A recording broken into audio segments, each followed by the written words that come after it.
ഫോട്ടോയുടെ ഡീറ്റെയിൽ ചോദിക്കുന്ന ആൾക്കാരെടുത്ത് photo book ചെയ്യുന്നതിനനുസരിച്ചാണ് തിരിച്ച് വരച്ചു കൊടുക്കുന്നത്. ഇപ്പം ഏൽപ്പിക്കാച്ചാൽ ഇനി 2025 ഫെബ്രുവരിയിലൊക്കെ ഫോട്ടോ കിട്ടുള്ളൂ.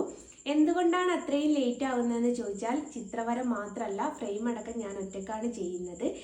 കാണുന്ന ഈ ഒരു വലുപ്പം ഇതാണ് സ്റ്റാർട്ടിങ് വരുന്ന ഫോട്ടോ. ഈ ഒരു ഫോട്ടോ ഞാൻ 4 ദിവസം കൊണ്ടാണ് പൂർത്തീകരിച്ചെടുക്കുന്നത്. എനിക്കൊരു മാസത്തേക്ക് ഇത്ര ഫോട്ടോ എന്നുള്ളൊരു കണക്കുണ്ട്. അതിലധികം ഞാൻ ഏറ്റെടുത്താൽ അതെനിക്ക് പൂർത്തീകരിച്ച് കൊടുക്കാൻ പറ്റൂല. അതുകൊണ്ട് ഞാൻ പിന്നീട് അടുത്ത മാസത്തേക്ക് കൊടുക്കുക. അങ്ങനെ കൊടുത്ത് ഇപ്പോൾ ഫെബ്രുവരിയിലേക്കാണ് ഫോട്ടോ ബുക്കിംഗ് ഉള്ളത്. നിങ്ങൾ അതുവരെ വെയിറ്റ് ചെയ്യുന്നുണ്ടെങ്കിൽ ഇൻഷാല്ലാ ഞാൻ വരച്ചു തരാം. സ്റ്റാർട്ടിങ് വരുന്ന വലിപ്പം ഈ കാണുന്നതാണ്. ഇത് 15 ഇഞ്ച് വീതിയും 22 ഇഞ്ച് നീളവുമാണ് വരുന്നത്. ഇതിന് വരുന്ന പ്രൈസ് എന്ന് പറയുന്നത് 5000 രൂപയാണ്. മുൻകൂട്ടി ബുക്ക് ചെയ്യണമെന്നുണ്ടെങ്കിൽ ആദ്യം 2000 രൂപ അഡ്വാൻസ് അയക്കണം. എന്നാൽ മാത്രമേ പേരും കാര്യങ്ങളൊക്കെ നോട്ട് ചെയ്ത് വെക്കുള്ളൂ. എന്തുകൊണ്ടാണ് അഡ്വാൻസ് മേടിക്കുന്നതെന്ന് ചോദിച്ചാൽ കുറച്ച് ആൾക്കാർ എന്നെ കളിപ്പിച്ചിട്ടുണ്ടായിരുന്നു. ഫോട്ടോ വേണമെന്ന് പറഞ്ഞ് പിന്നെ വേണ്ടെന്ന് പറഞ്ഞ്. അതുകൊണ്ടാണ് ഞാൻ അഡ്വാൻസ് മേടിക്കുന്നത്.